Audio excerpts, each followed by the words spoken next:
దేవీ నవరాత్రులలో వేద మంత్ర పూజలలో స్వర్ణ కవచములు దాల్చిన కనక దుర్గాదేవి భవబంధాలను బాపే బాలా త్రిపుర సుందరి నిత్యానందము కూర్చే అన్నపూర్ణాదేవి లోక శాంతిని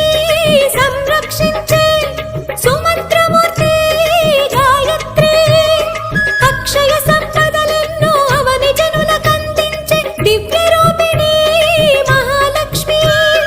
విద్యా కవన గానము సగు వేదమయీ సరస్వతి ఆయురారోగ్యాలు భోగ భాగ్యములు ప్రసాదించు మహాదు